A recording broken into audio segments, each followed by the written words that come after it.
آج ہم ایک بہت ہی نازک مگر اہم موضوع پر بات کر رہے ہیں۔ جی الفاظ کا وزن، خاص طور پر جب وہ عقیدے اور ثقافت سے جڑے ہوں، بالکل۔ اور خاص طور پر اسماعیلی مسلم کمیونٹی میں ایک مقدس سلام ہے، یا علی مدد۔ جی ہاں۔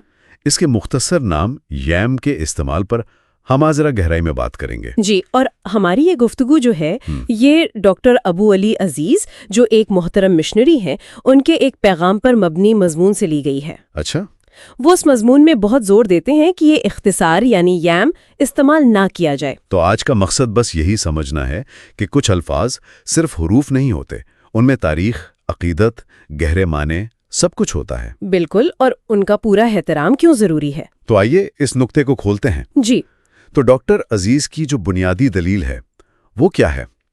مطلب یا علی مدد کو یام کیوں نہ کہا جائے؟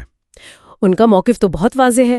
وہ صاف کہتے ہیں یا علی مدد کہیے، یام نہیں۔ انگریزی میں یام ایک سبزی ہے، شکرکندی۔ اچھا، او تو ظاہر ہے ایک اتنا مقدس جملہ جو مدد کی فریاد بھی ہے، اسے ایک سبزی کا نام دینا، یہ تو مطلب بہت ہی نامناسب لگتا ہے، بے ادبی محسوس ہوتی ہے۔ اور یہ صرف نام کی مشابہت کا مسئلہ نہیں ہے، اس بے ادبی کے احساس کی گہرائی کو سمجھنا ضروری ہے نا۔ بالکل۔ یا علی مدد مطلب اے علی ہماری مدد فرما، یہ صرف ہیلو ہائی نہیں ہے، یہ ایک روحانی پکار ہے۔ جی ہاں۔ شیعہ اور خاص طور پر اسماعیلی روایت میں تو حضرت علی کی شخصیت مرکزی حیثیت رکھتی ہے۔ تو جب آپ اتنے طاقتور جملے کو صرف 3 حروف میں بند کر دیتے ہیں تو اس کا وزن کم ہو جاتا ہے۔ ہاں، انجانے میں آپ اس کے تقدس کو، اس کے وزن کو کم کر رہے ہوتے ہیں۔ یہ خطرہ ہے کہ وہ بس ایک رسمی بے روح لفظ بن جائے جو اس کی اصل روح کے بالکل خلاف ہے۔ یہ بہت اہم ہے کہ یہ صرف الفاظ کا گھٹاؤ نہیں بلکہ معنی کا گھٹاؤ بھی ہے۔ بالکل۔ اور ڈاکٹر عزیز کی فکر مندی صرف یام تک ہی محدود نہیں ہے، اچھا، وہ ایک بڑے ثقافتی رجحان کی طرف بھی اشارہ کر رہے ہیں۔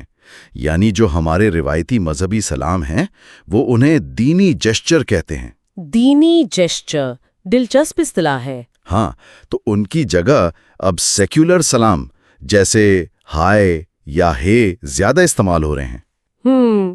یہ تو ہے آج کل۔ تو وہ سمجھتے ہیں کہ یہ صرف انداز بدلنا نہیں ہے، یہ اپنی مذہبی شناخت سے دوری اور ثقافتی وقار میں کمی ہے۔ صحیح۔ تو دینی جیسچر سے ان کے مراد صرف الفاظ نہیں بلکہ پورا عمل، وہ تاثر جس کی جڑیں عقیدے میں ہیں۔ بالکل۔ اور جب انہیں ہائے جیسے الفاظ سے بدلا جاتا ہے جو اصل میں مغربی ثقافت سے آئے ہیں تو یہ اپنی شناخت سے ہٹنا ہوا ہے نا؟ جی۔ یہ ایک طرح سے یوں سمجھیں کہ جدیدیت کی جو سہولت پسندی ہے اور اپنی مذہبی اقدار کا تحفظ، ان کے بیچ کی کشمکش ہے۔ اور ڈیجیٹل دور میں تو ہر چیز مختصر کرنے کا دباؤ بھی ہے۔ بالکل، اسی لیے یہ رجحان بڑھ رہا ہے۔ اچھا، اس نقطے کو سمجھانے کے لیے مضمون میں ایک بڑی دلچسپ مثال دی گئی ہے۔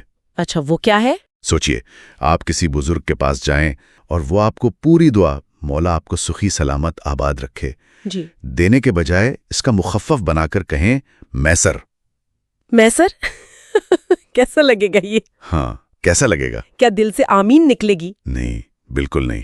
شاید بہت برا لگے گا، عجیب لگے گا، فوراً لگے گا کہ یہ کیا مذاق ہے، اتنی اہم دعا کو ایسے۔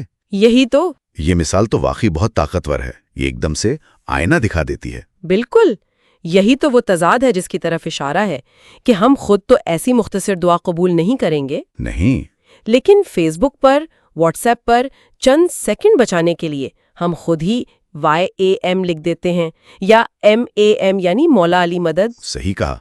یہ واقعی ہمیں سوچنے پر مجبور کرتا ہے کہ ہم سہولت کے نام پر کیا کر رہے ہیں۔ کیا وہ چند سیکنڈ بچانا اتنا ضروری ہے؟ کیا ہم معنی، احترام، وہ جو پورا ایک روحانی تعلق ہے اسے کم کر دیں؟ میرا خیال ہے نہیں۔ اسی لیے ڈاکٹر عزیز کی اپیل بہت سادہ ہے، بہت براہ راست ہے۔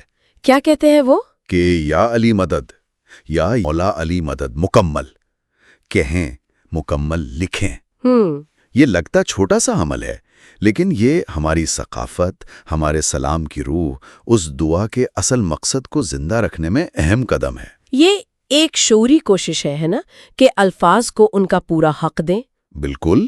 تو خلاصہ یہ ہوا کہ الفاظ، خاص کر وہ جو ہمارے عقیدے سے جڑے ہیں، وہ صرف حروف نہیں ہوتے، ان میں تاریخ ہے، شناخت ہے، جی، نسلوں کے جذبات اور عقیدے کی گونج ہے۔